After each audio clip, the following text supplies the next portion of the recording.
কত সুন্দর সালাম দিল, আসসালামু আলাইকুম ওয়া রাহমাতুল্লাহ।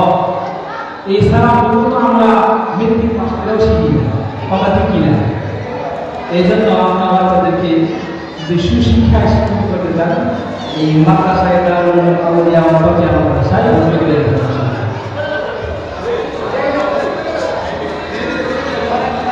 তারপরে দুইটা বাচ্চা শুরুতে ইংরেজি ব্যাকরণ সুন্দর, তাদের পরিচয় তুলে ধরবে।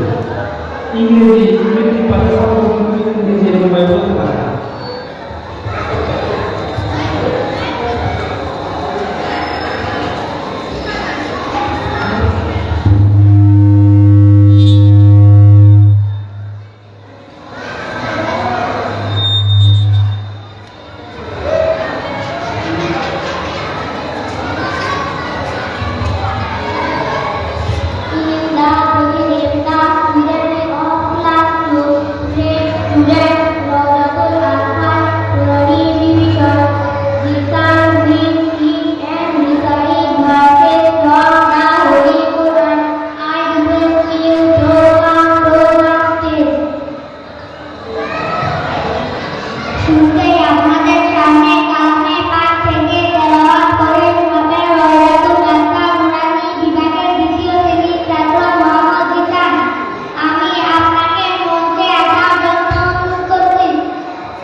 আপনারা যদি মাশাআল্লাহ না বলেন তাহলে ছাত্ররা উৎসাহ পাবে।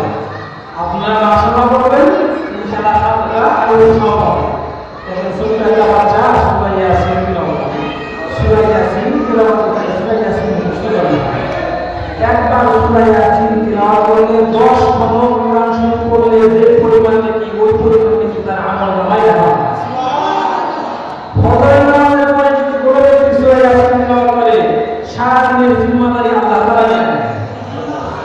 তো এই যে দেখেন এই সূরা ইয়াসিন মুখস্থ করতে আর ছোট বাচ্চার কত সাহস, কতগুলো মানুষের মধ্যে দাঁড়ায় এটা আমার জন্য আপনার জন্য প্রশ্ন ছিল।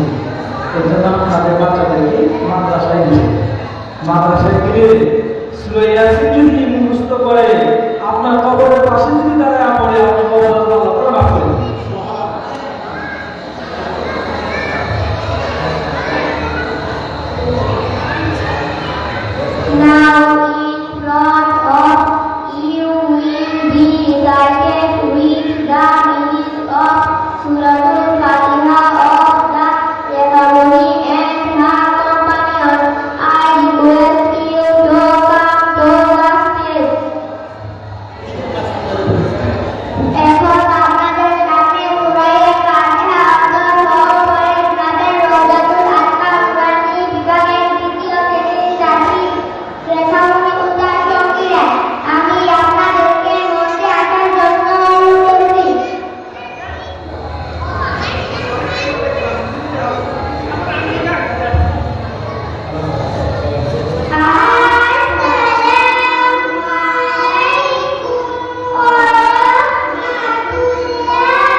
মাশাআল্লাহ।